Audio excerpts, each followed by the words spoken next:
In the fourth video in a new series from the Center for Medical Progress. And this is the video right here. And I made you a little montage right here because I do think it is important to hear this story. The procurement technicians actually you guys got a special bonus structure. Oh, definitely. Based on the number and type of body parts that you could harvest. Mm-hmm. How did your pay structure work from STEM Express?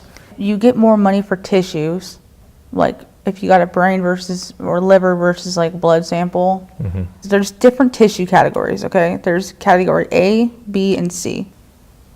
So A is like brain, heart, lungs, liver. The stuff that's spleen, really in high demand. The really high valuable demand. stuff. We wanted more gestated fetuses. It was a lot easier to get these and we could take more from it. 11, 20 specimens, you're getting $20 per specimen. It's 1 to 10, you're doing just blood, you're getting $10 per one blood draw. That's what you get. So the compensation of the procurement technicians from STEM Express, it sounds to me like it was getting increasingly built around how valuable of body parts can they harvest at Planned Parenthood for STEM Express Corporate. Exactly. The law is that you're allowed to donate human body parts, but nobody is supposed to be selling and making money off of and commodifying human body parts, whether it's adult, fetal, aborted, car accident, whatever. But you look at the business model of STEM Express, where everything is based around the volume-based acquisition and transfer of aborted human fetal body parts. It looks clearly like it's about maximizing volume, maximizing revenue, maximizing profit off of aborted fetal tissue. We had one doctor named Dr. Berman. He was a Planned Parenthood Marmonte abortion doctor who was also working as the medical director of STEM Express. Yes. Yeah. And we would get emails. We all had our own personal email, and get emails daily or when you were home. And he was very, very fast. And he was fast in how he would do the abortions. He was quote unquote. I mean, I have the emails to prove it. I have them. There are a couple of times where he has mentioned that today is a Dr. Berman day.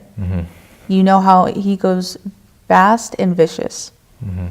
And there are women that would be coming in and they'd be scared and they'd be crying. And, it's really hard because some of these women, they don't want to do it and they're not sure if they want to do it. But some of the workers there are numb to it. They don't understand how hard it is for some of these women. With the shipping, we'd have our supplies in a certain part of the room. We'd have our STEM Express tape and our little boxes and our ice packs. And come to find out, you're not supposed to ship body parts. Via FedEx, right? Yeah, you guys ship it via FedEx. At the end of the day, we would drive and we would drop them off at like a drop site.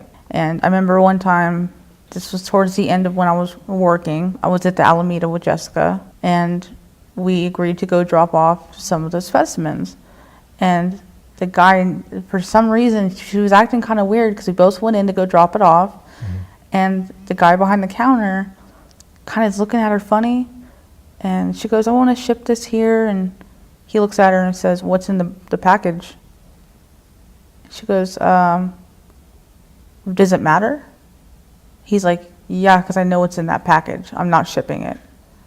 And it's like she probably told him or something, like they'd had a past or he'd found out somehow what was in the package and he refused to ship it. So she got upset and we went outside and said, why wouldn't he ship the package? She's like, oh, because he knows what's in here. You're technically not supposed to ship body parts. Okay, so I know this is really disturbing stuff, but it's really important that we know how this stuff works, where it goes, how it moves. It's really, really important, and it's good to see that some of this is going to be under investigation, and very soon we're going to